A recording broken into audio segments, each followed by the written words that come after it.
You have been carrying something since before memory formed words in your consciousness, before your first spoken sentence, before your first friendship, before the world taught you what loneliness meant in social terms. You already felt it.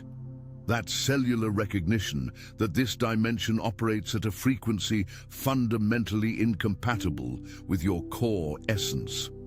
The other children sensed it too, though they could not articulate why your presence generated such contradictory reactions in them. Some were inexplicably drawn to you, seeking proximity without understanding the magnetic pull.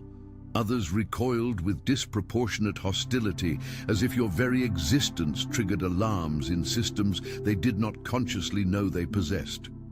This was not about your behavior, your appearance, or your social skills. This was frequency recognition happening at levels beneath cognitive awareness, where spiritual signatures communicate in languages the conscious mind cannot interpret, but the energetic body responds to with precision. The rejection you experienced in those formative years was never personal, though it carved itself into your psyche as if it were. When the group formed and you were excluded, when the teacher's eyes passed over your raised hand to call on another student, when family gatherings somehow organized themselves around everyone except you, something beyond human social dynamics was orchestrating these patterns. You internalized it as deficiency, as something fundamentally wrong with your personality or presentation. You learned to scan rooms for micro-expressions of disapproval, to modify your natural enthusiasm, to compress your authentic self into shapes you believed would finally earn acceptance. But the more you contorted, the more exhausting existence became, because you were attempting the impossible task of making a celestial frequency pretend to be terrestrial density. That is why in the trilogy The Three Keys to a Prosperous Life, the link is in the pinned comment, I explain how the isolation you experienced was not punishment, but protection.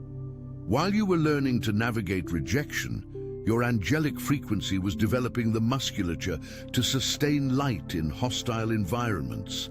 Every moment of loneliness was encoded with spiritual data you would need for the mission you did not yet remember agreeing to. The pain felt personal, but the preparation was cosmic. Your emotional vocabulary was expanding to hold frequencies this dimension rarely encounters, building the capacity to translate celestial realities into human language without diluting the power or distorting the transmission. The narcissists entered your story with surgical timing, always appearing during threshold moments when you were about to expand beyond previous limitations. They presented themselves as opportunities, as friendships, as romantic connections, as professional partnerships, each one exhibiting the same foundational behavioral signature once the initial charm phase completed its strategic purpose.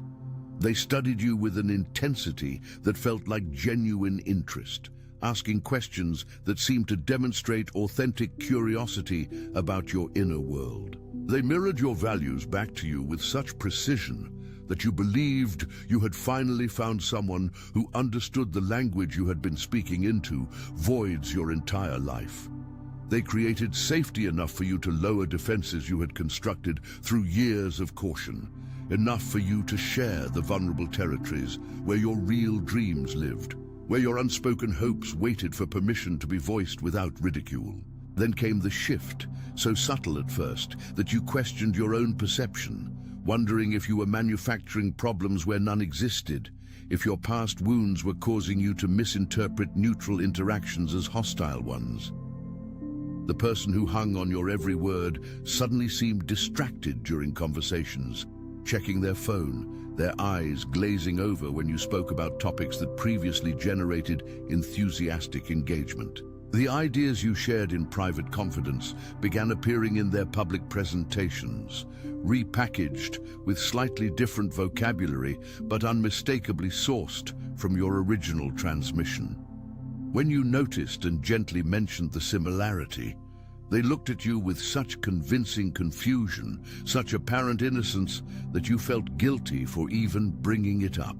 They did not just deny taking your concept, they made you feel unreasonable for suggesting such a thing, for thinking so highly of your own ideas that you would accuse someone else of theft when they clearly arrived at the same conclusion independently through their own brilliance.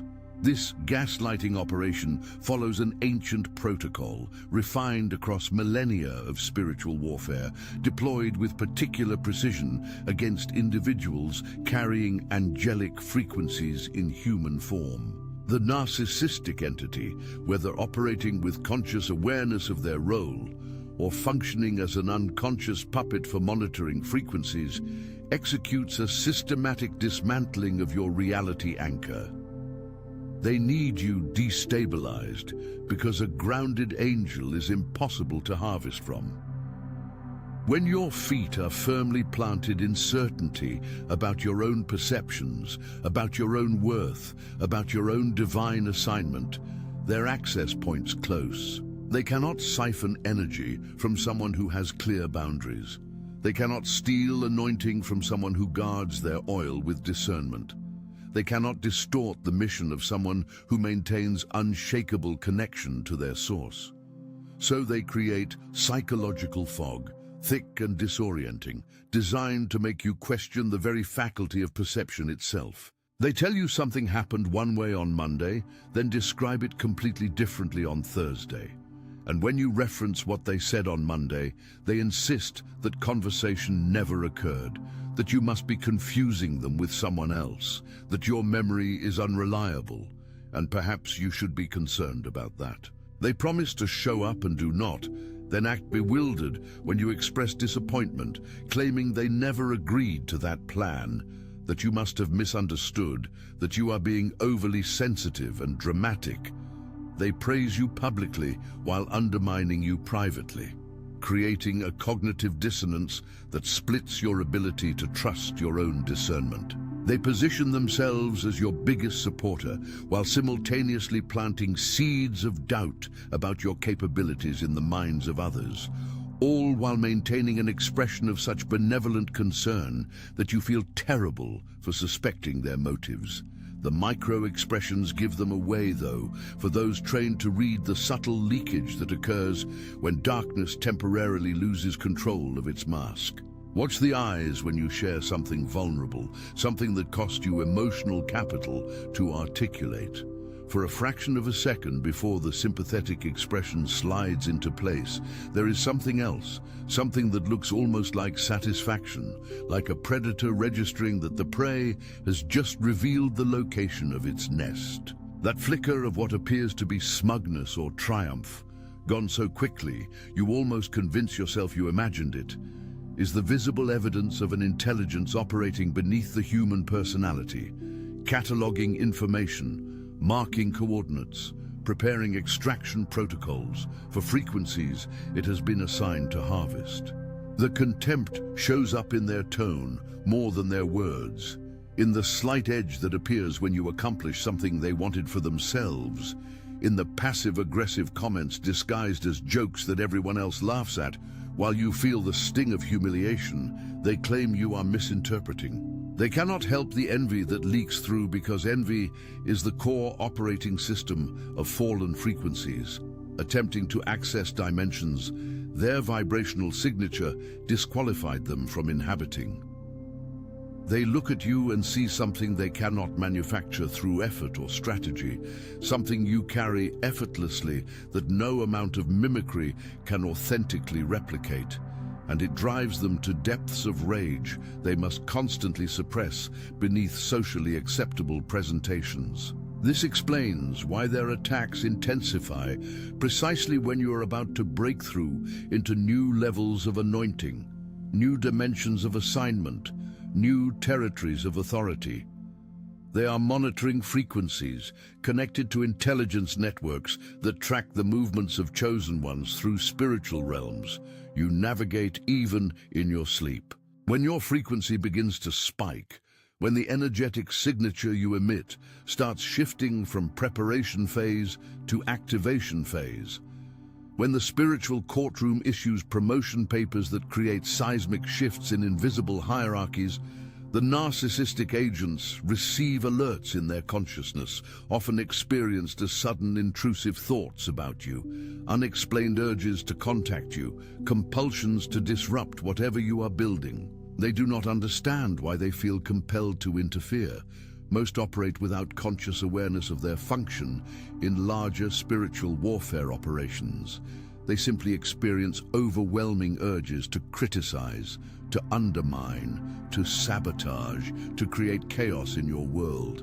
And they follow those impulses while constructing rational justifications for behaviors that outside observers would recognize as disproportionately hostile. If you listed the actual offenses they claim you committed against them, compared to the severity of their retaliatory responses, the imbalance would be obvious to anyone not caught in the frequency distortion field they generate.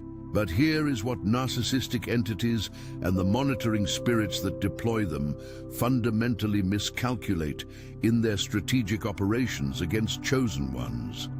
Every attack without legal grounds creates karmic debt that compounds exponentially because it violates divine protection protocols. When someone with angelic frequency operates under assignment from the spiritual courtroom, they carry jurisdictional immunity that makes unprovoked aggression against them a cosmic crime, with consequences that extend across generational timelines and dimensional frequencies. The narcissist thinks they are winning when they steal your idea and receive praise for it, when they turn people against you through carefully constructed lies, when they sabotage the opportunity you worked years to create.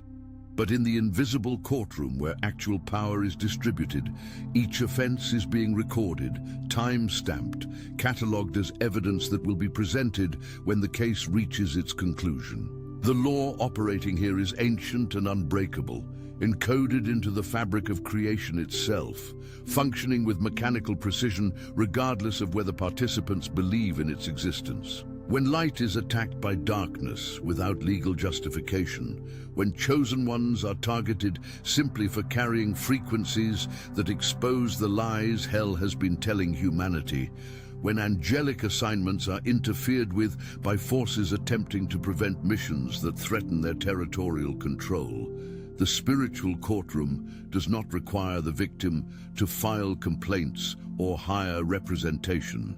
The anointing itself generates automatic legal proceedings, and the evidence presents itself without effort because light always exposes darkness, not through accusation, but simply through existing. This is why you have noticed the pattern, where people who betrayed you eventually experience consequences you did not have to orchestrate, where the narcissist who stole your work is eventually exposed in ways you did not engineer, where the hidden enemy who spread lies about you ends up revealing their own true character through actions that validate everything you said without you having to defend yourself. You are watching the spiritual courtroom execute judgments in real time, and what looks like coincidence or karma is actually divine jurisdiction enforcing laws that protect chosen ones during their assignments in enemy territory.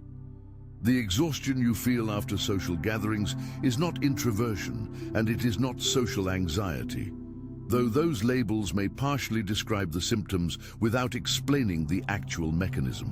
When you enter a room full of people, your angelic frequency automatically begins processing the emotional and spiritual atmosphere, transmuting dense energies into lighter ones, absorbing toxic frequencies that poison the environment, functioning as an energetic air purifier without conscious decision to do so. This is hardwired into your design. Angels exist to serve, to heal, to elevate. And when you incarnated into human form, you brought those functions with you, even though you forgot what you are. Narcissists recognize this capacity intuitively, even if they lack spiritual vocabulary to name what they perceive.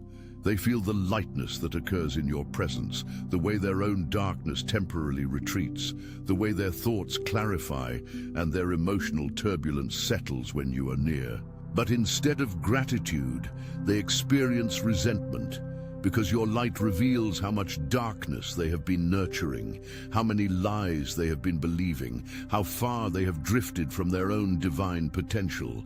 So they position themselves in your energetic field, not to benefit from your frequency, but to exploit it, to dump their psychological waste into your system. Knowing your angelic nature will attempt to process it, to drain your oil while pretending to seek your wisdom. This is the frequency vampire operation, and it explains why certain people become obsessed with maintaining contact with you even after the relationship has clearly become toxic.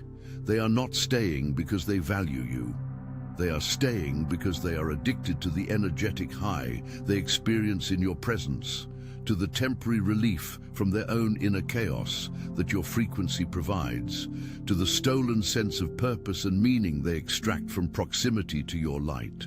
When you finally establish boundaries and remove yourself from their access, they react with disproportionate rage, not because they love you, but because you have cut off their supply. Watch how they respond when you attempt to create distance. The love bombing begins immediately. The promises to change, the tears and apologies and elaborate explanations for their behavior, all designed to lure you back into range. If manipulation does not work, the attacks escalate, the smear campaigns launch, the character assassination intensifies, because if they cannot have your light, they will attempt to extinguish it so no one else can benefit from what they lost access to.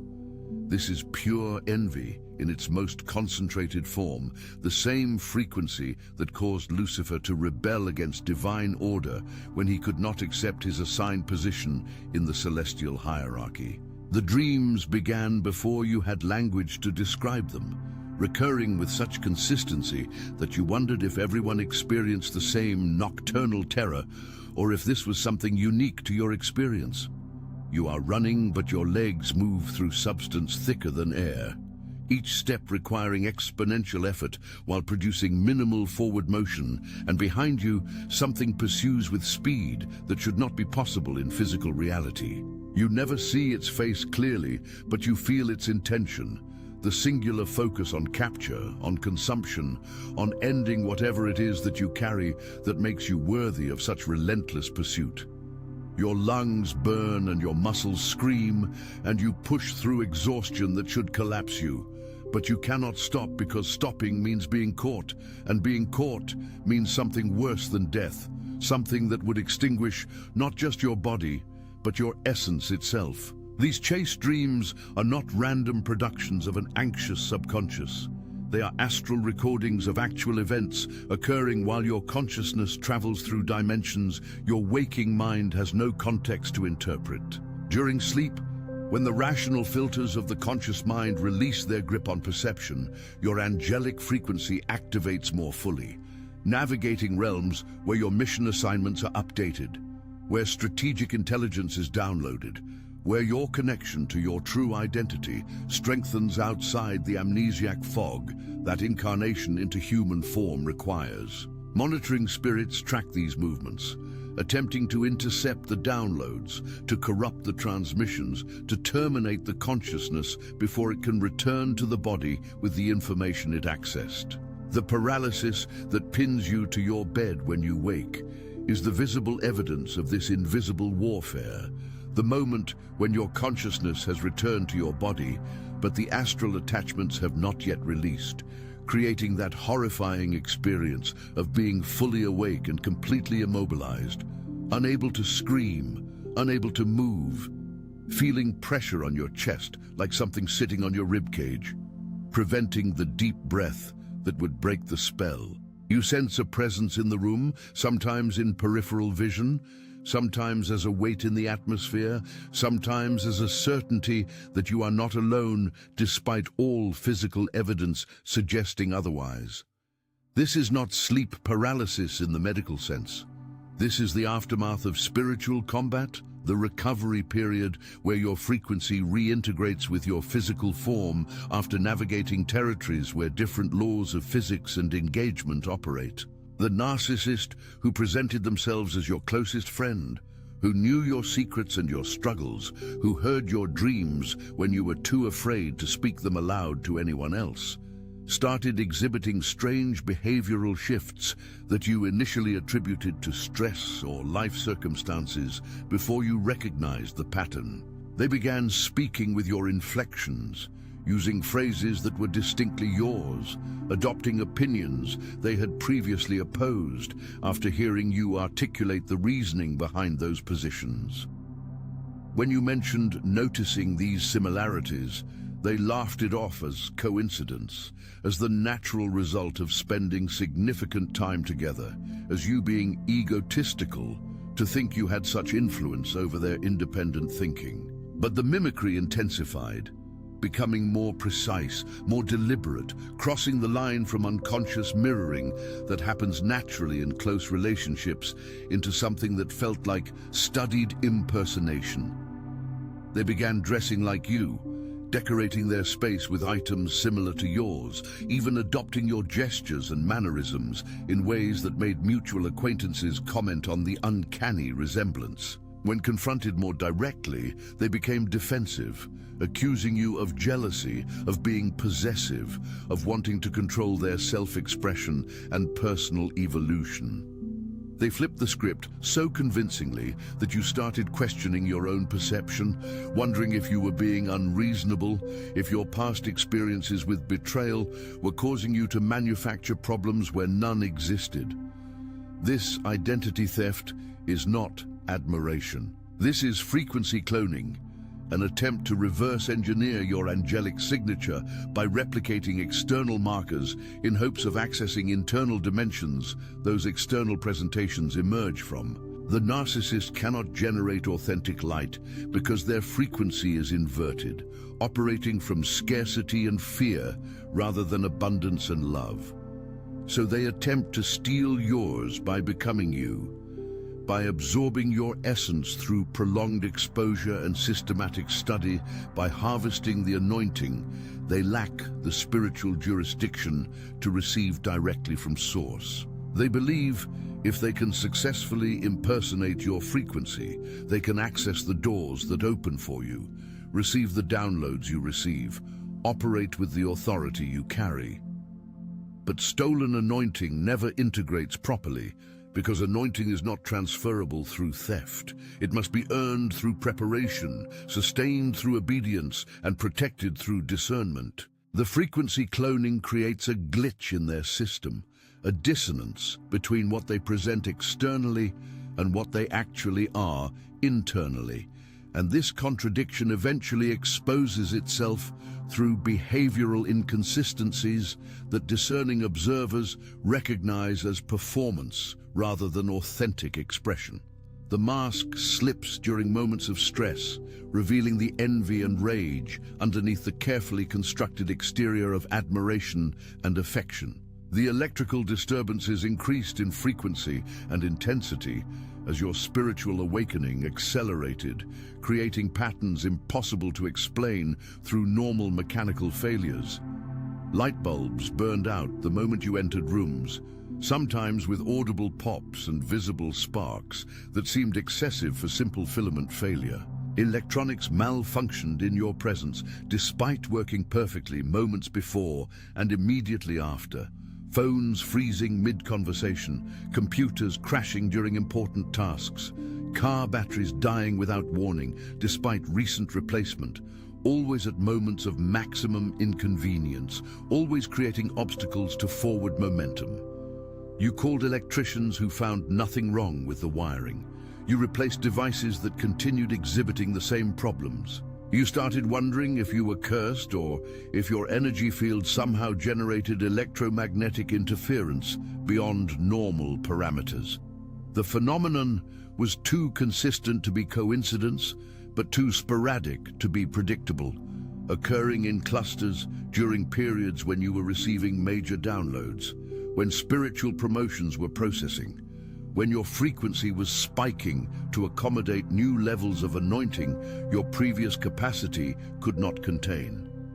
This is not mechanical failure. This is frequency warfare manifesting in physical dimension, monitoring spirits attempting to disrupt your progress by creating material obstacles, burning out infrastructure, corrupting technology you depend on to fulfill assignments. They cannot attack you directly because of the divine protection covering your life, so they target the systems you interface with, hoping to generate enough frustration and delay to make you doubt your path, to exhaust your resources, to convince you that forward motion is impossible and you should abandon the mission before it fully activates. But every electrical interference, every unexplained malfunction, every bizarre technological failure is actually confirmation that you are advancing despite opposition, that your frequency is rising to levels that generate static in lower vibrational fields, that the territory you are entering